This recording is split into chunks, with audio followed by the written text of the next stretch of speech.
बात तो ये है कि जरा इंडिया की अफगानिस्तान स्ट्रेटजी समझनी है। चीमा साहब, दो बातें हैं। इंडिया का कभी जो मौक़िफ़ है ना, चेंज हुआ नहीं है। और मैं आपको समझाता हूँ इंडिया के पॉइंट ऑफ व्यू से। हाँ, अगर आप as a Pakistani, as a Afghani, या फिर as a central Asian, Irani, Chinese, Russian इसको देखेंगे तो जरूर ऐसा देखने में ऐसा लगता है कि भारत ने अपने foreign policy imperative, India has not changed this direction. India का डायरेक्शन जो सेंटर ऑफ ग्रेविटी था अफगानिस्तान का, दैट वाज ऑलवेज इंडिया।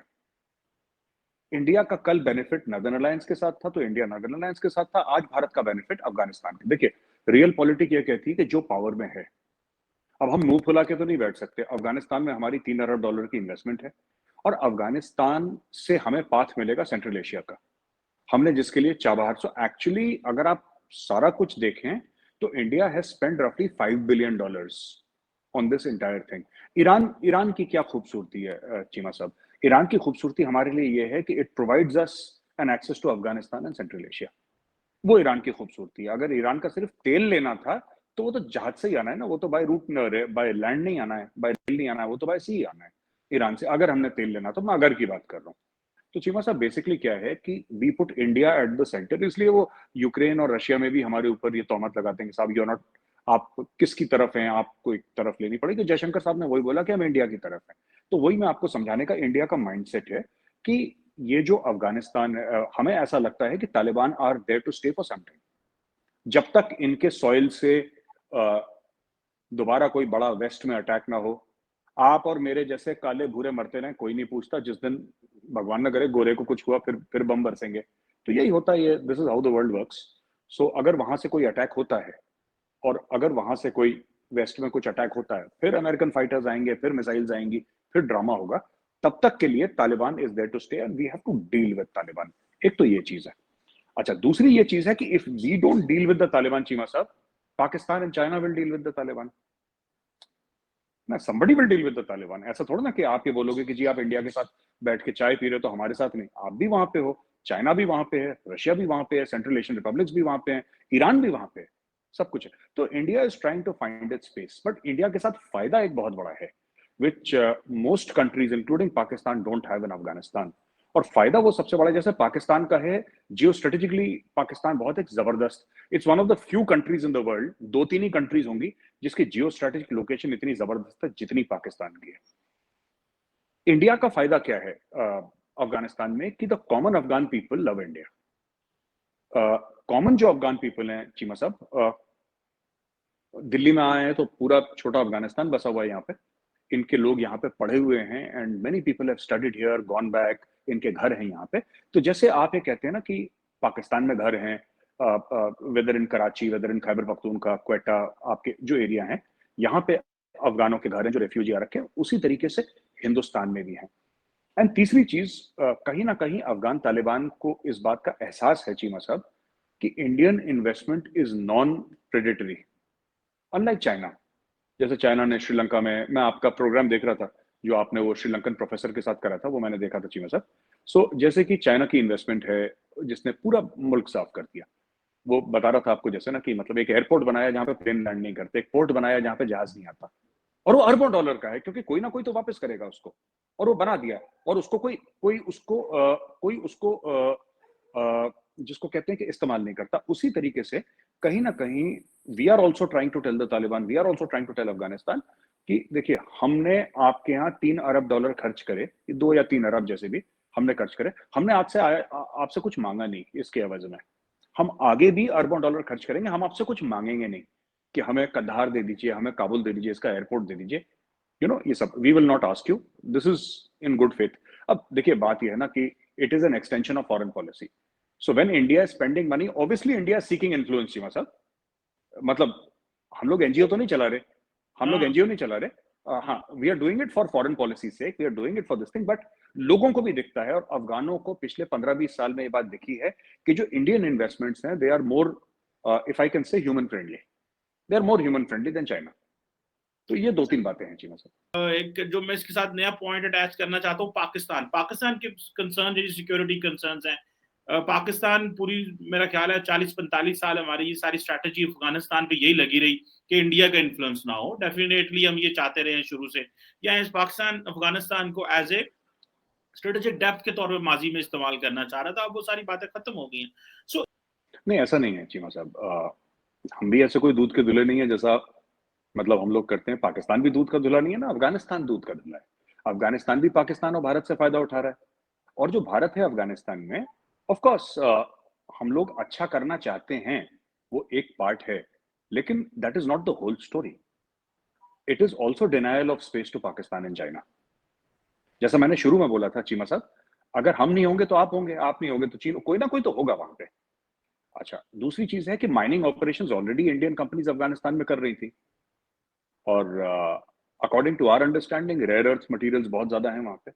वहां पे बहुत ज्यादा चीजें हैं अफगानिस्तान में that can be exploited with the help of the Afghan people. वो भी गेन करें, हम लोग भी गेन करें। They don't have the technology to take it out, we have the technology.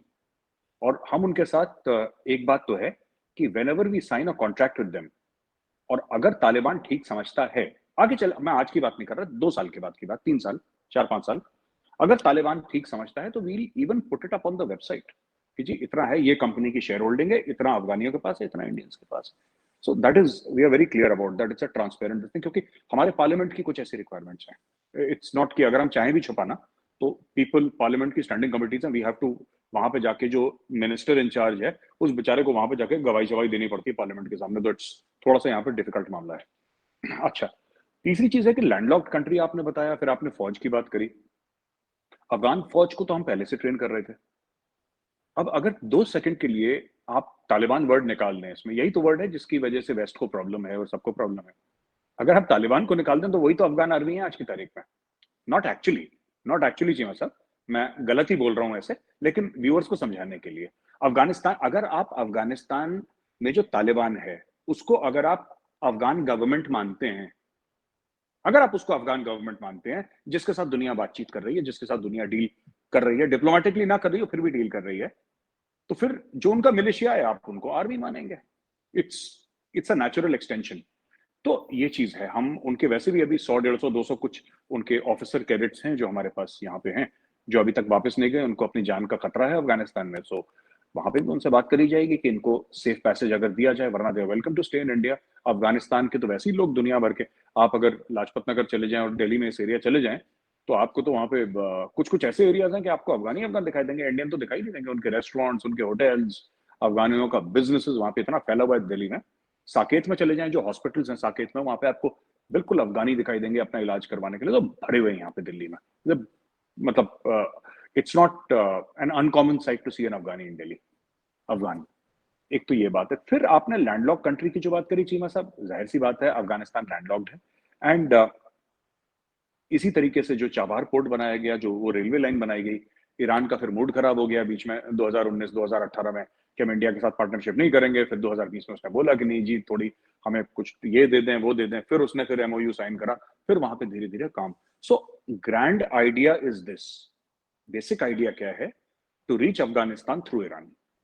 क्योंकि अगर हम पाकिस्तान के गुड ऑफिस का इंतजार करेंगे, तो देखिए कश्मीर का मुद्दा तो है आपके और हमारे बीच में, और वो कहीं जाने नहीं वाला। कोई सोचे कि ओवरनाइट चला गया, दैट्स नॉट ट्रू चीमा साहब, वो रहेगा और कई दिहाइयों तक रहेगा कश्मीर का मुद्दा, जब तक कि कोई ब्रेक थ्रू ना हो जाए, जिसकी मैं उम्मीद से नहीं हूं कि ब्रेक थ्रू होगा, और हो जाए तो फिर ठीक है।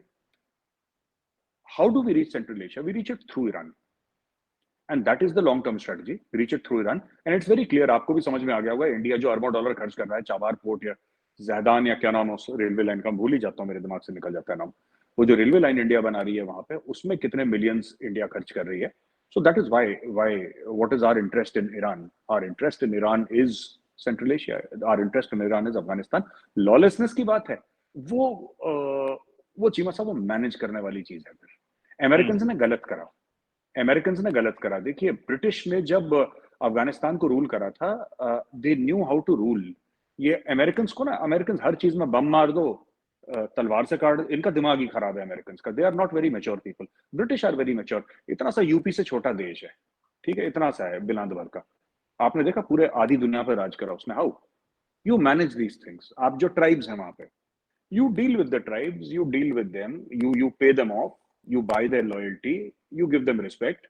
उनके बच्चों को इंडिया में प्रॉपर्टियां दिलवाओ, इंडिया में लाओ, उनके बच्चों को पढ़ाओ, वहां पे स्कूल्स खोलो, अगर वो चाहते हैं अस्पताल जो भी है, you have to spend money. Overall देखना पड़ेगा कॉस्ट बेनिफिट एनालिसिस में क्या लगता है, जो पाथ है हमारा थ्रू ईरान, वो हमें देखना पड़ेगा। Taliban will themselves provide security because if we go to Central Asia via Taliban, we will pay them money. आप रहदारी तो देंगे ना उनको। बीजेपी की स्पोक्स पर्सन थी नूपुर शर्मा साहिबा, उन्होंने कुछ डेरोगेटरी रिमार्क्स दिए प्रॉफिट मोहम्मद सल्लल्लाहु अलैहि वसल्लम के बारे में। जी चीमा साहब, दो तीन बातें हैं इसमें। पहली चीज तो ये कि जो भी हुआ अनफॉर्चुनेट हुआ, नहीं होना चाहिए था। जो नूपुर शर्मा की तरफ से हुआ ये अनफॉर्चुनेट था और ऐसा नहीं होना चाहिए। मैं वन बाय वन आता हूँ। पहली चीज, लोगों ने बोला कि इंडिया प्रेशर में आ गया और कतर के और कुवैत के और सऊदी के प्रेशर में आ गया, इसलिए इंडिया ने नूपुर शर्मा और जो दूसरा बंदा था उसको निकाल दिया। मुझे नहीं हो सकता है प्रेशर भी हुआ हो, इसमें कोई शक नहीं है, पर मुझे ऐसा लगता है कि it is largely towards the domestic audience, क्योंकि इसमें जिन लोगों ने गुस्से का इजहार करा है वो सिर्फ मुसलमान ही नहीं है, हिंदू भी हैं। ठीक है, पहली चीज तो ये बात है। ये थोड़ा सा लंबा मेरा आंसर होगा, विथ योर परमिशन चीमा साहब, आपकी इजाजत हो। चीमा साहब, दो चीजें हैं। जो इंडिया, जब हम राफेल खरीद रहे थे तो there was a lot of pressure from Russia कि हमारे 70 साल पुराने ताल्लुकात हैं और आप सुखोई खरीदें, आप मिग खरीदें, आप राफेल क्यों खरीद रहे हैं? तो हमने फिर राफेल खरीदे। जब हम S-400 खरीद रहे थे तब अमेरिका से बहुत जबरदस्त प्रेशर था। जब हम सिग सावर की 716 राइफल्स खरीद रहे तब रशिया से प्रेशर था। अब रशिया से हम तेल खरीद रहे हैं तो अमेरिका और यूरोप से प्रेशर है। तो प्रेशर हर तो जो मुल्क चीन के प्रेशर, जो चीन ने लद्दाख में डाला या सिक्किम में डाला, उसके सामने नहीं झुका, रशिया के, अमेरिका के सामने, जो किसी का ये कहना है कि जी कतर के सामने झुक गया है कि कपड़े चपड़े डाल दिए उन्होंने, ये इतना, I don't by this argument. इसमें मामला कुछ और है मेरे हिसाब से, मेरा एनालिसिस कुछ और है। आप लोग तजिया कहते हैं ना पाकिस्तान में, तजिया, मैं बताता हूँ, मैं तजियाकार बनता हूँ आपके लिए और मैं बताऊँ। जी जी जी जी। तो चीमा साहब, ऐसा है कि दो चीजें हैं, आपको समझना पड़ेगा। अगर आप पूरा वीडियो देखेंगे, ठीक है, जो प्रॉफिट मोहम्मद के लिए गलत बातें करी, किसी ने भी करी, नॉट जस्ट नूपुर शर्मा, वो चीज गलत है।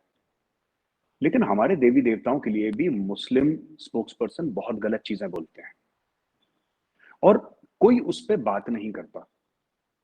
मैं ये मानता हूं कि सेक्युलरिज्म का मतलब इक्वालिटी ऑफ रिलीजन्स भी होना चाहिए, राइट? अगर हमारे देवी देवताओं के ऊपर, और people like the Owaisi family, उनका भाई, जो हमारे देवी देवताओं के लिए पब्लिक में कमेंट्स करते हैं, वो आ जाता है फ्रीडम ऑफ स्पीच पे, है ना? वो आता है फ्रीडम ऑफ स्पीच पे कि आप मतलब हमारे शिव जी हैं या प्रभु श्री राम हैं, आप उनकी बेइज्जती करेंगे और दिल खोल के बेइज्जती करेंगे तो वो आपकी फ्रीडम ऑफ स्पीच है, वो आप कर सकते हैं, क्योंकि इंडिया एक सेक्युलर कंट्री है और जाहिर सी बात है कि भारत का जो हिंदू है, सारी सेक्युलरिज्म का ठेका उसी के पास है, ही इज द कॉन्ट्रैक्टर, तो वो झेलेगा क्योंकि आपको बोला। लेकिन जब नुपुर शर्मा, और मैं नुपुर शर्मा को जस्टिफाई नहीं कर रहा क्योंकि जो नुपुर ने करा है that can not be justified, so let me be very categorical. लेकिन जब नुपुर शर्मा कहती है तो लोग कहते हैं सर काट दो इसका, नुपुर शर्मा का सर काट दो, इसका सर काट दो, उसका सर काट दो, तो ये गलत है। मुझे लगता है कि मुस्लिम्स, हिंदूज को नहीं करना चाहिए प्रॉफिट मोहम्मद के खिलाफ, और मुसलमानों को भी हमारे देवी देवताओं की इज्जत करनी चाहिए। मैंने खुद देखा, मैं आपको एक एग्जांपल देता हूं, मैं उनका नाम भूल गया, अगर उनका नाम याद आएगा मैं शो में बताऊंगा उनका नाम। एक बड़े प्रोमिनेंट मुस्लिम वॉइस हैं जो टेलीविजन पे आते हैं, सफेद सा कुर्ता पहनकर आते हैं, घुंघराले बाल हैं, थोड़ा डार्क सा चेहरा, मैं भूल जाता हूं उनका नाम।